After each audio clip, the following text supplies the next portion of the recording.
Hello बच्चों, welcome to chemistry class. और हम पढ़ रहे थे 11th क्लास की केमिस्ट्री, जिसका पहला अध्याय हम स्टार्ट कर चुके हैं, जिसके 2 भाग आप पढ़ ही चुके हैं। 2 भाग वीडियो आपके पास जा चुके हैं, जिनमें हमने रसायन के मुख्य शाखाओं के बारे में जाना और रसायन की मुख्य शाखाओं के बारे में जाना, और ये भी जाना है कि तत्व कितने प्रकार के होते हैं, धातु और अधातु में विभक्त होते हैं।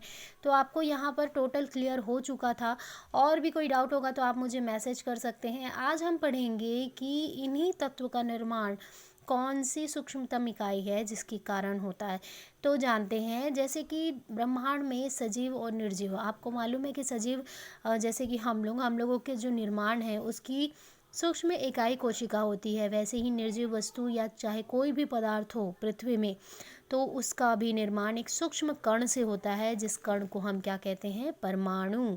तो ये परमाणु जब आपस में सहयोग करते हैं, बहुत सारे परमाणु इकट्ठे होकर सहयोग करते हैं, रासायनिक अभिक्रिया करते, तो फिर अणु का निर्माण करते हैं। और ये अणु रासायनिक अभिक्रिया द्वारा तत्व का निर्माण करती है। और तत्व, समान प्रकार के तत्व या विभिन्न प्रकार के तत्व जब आपस में सहयोग करते हैं तो यौगिक का निर्माण होता है, और फिर यौगिक और तत्व के सहयोग से मिश्रण का निर्माण होता है। मिश्रण 2 प्रकार के होते हैं, समांगी मिश्रण और विषमांगी मिश्रण, याद रखिएगा। तो ये आपका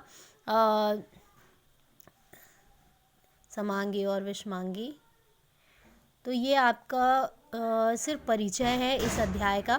तो इसमें सूक्ष्म कण, परमाणु, अणु, तत्व बनना, फिर यौगिक का बनना, फिर मिश्रण का बनना, इस तरीके से ये रूपरेखा चलती रहती है। अब हमको जानना है कि सूक्ष्म कण, परमाणु तो पता चल गया कि किसी भी पदार्थ का निर्माण एक सूक्ष्म कण से होता है, जिसको हम परमाणु बोलते हैं। लेकिन उस परमाणु का निर्माण किससे होता होगा? तो भाई 2-3 ऐसे साइंटिस्ट हैं, जो वैज्ञानिक हैं, जिन्होंने इसके लिए अपनी थ्योरी दी थी। तो उनमें से पहला तो एक मेंडलीव था। उन्होंने ये बताया था कि एक परमाणु का जो आकार होता है वह एक चपटा रोटी के जैसे होता है। और हम बोल सकते हैं कि इसको इंग्लिश में आपने देखा होगा केक, एक पुडिंग नाम जानते होंगे, खाने की एक चीज़ होती है, डिश होती है।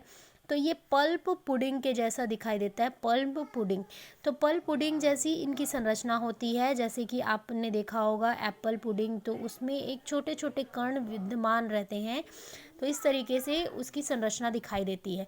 तो ये संरचना को उन्होंने मेंडलीव ने दिया था, लेकिन इन्होंने ये गलती की थी कि इन्होंने क्लियर ये नहीं बताया था कि वो कण कौन से हैं, और ये जो परमाणु मिलकर बना हुआ है उनके मध्य में कितने कण पाए जाते हैं, कितने प्रकार के कण होते हैं, और इनका कार्य क्या।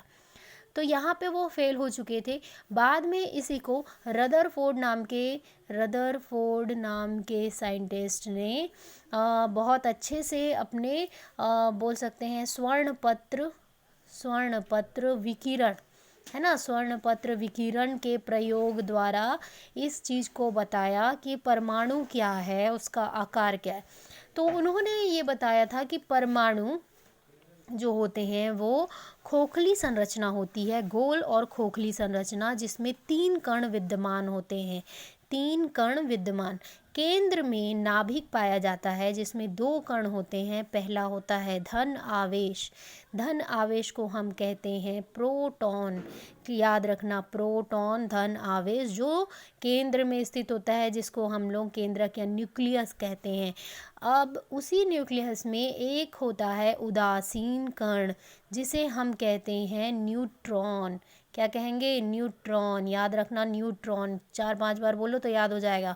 और इस केंद्र के बाहरी कक्ष में जो अलग अलग कक्ष होते हैं, ये कक्ष 4 की संख्या में होता है, ठीक है, जिसको हम गिनते हैं K, L, M और N, ठीक है।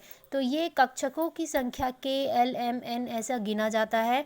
तो इनके बाहरी कक्ष में जिन कणों को पाया गया है ना, रदरफोर्ड ने जिन कण का विद्यमान बताया कि यहाँ उपस्थित होते हैं कक्षकों में, नाभिक में नहीं, कक्षकों में, तो उसे हम कहते हैं, उन कणों को कहते हैं ऋण आवेश कण, जिसको हम इलेक्ट्रॉन के नाम से जानते हैं, इलेक्ट्रॉन। तो यहाँ पे क्लियर हो रहा है आप सभी को।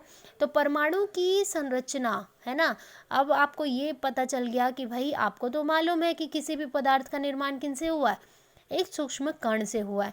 लेकिन अब परमाणु उस सूक्ष्म कण का ही निर्माण किससे हुआ है? इन 3 कणों से हुआ है जो केंद्र में होते हैं, धनावेश और उदासीन कण जिसको हम लोग प्रोटॉन और न्यूट्रॉन बोलते हैं, और कक्षकों में पाया जाता है ऋण आवेश जिसको हम इलेक्ट्रॉन बोलते हैं। तो अब जानते हैं कि रासायनिक संयोजन की विधि क्या थी। तो इस अध्याय में सबसे ज़्यादा नंबर के पूछे जाते हैं रासायनिक संयोजन के नियम क्या है और किसने दिए थे और ये नियम कितने प्रकार के होते हैं। तो यहाँ पे आप सभी को क्लियर हो गया। इससे रिलेटेड कोई डाउट है तो आप मुझे मैसेज करेंगे, और आज 6 बजे शाम तक आप मुझे पूरे नोट्स सेंड करेंगे व्हाट्सएप पे।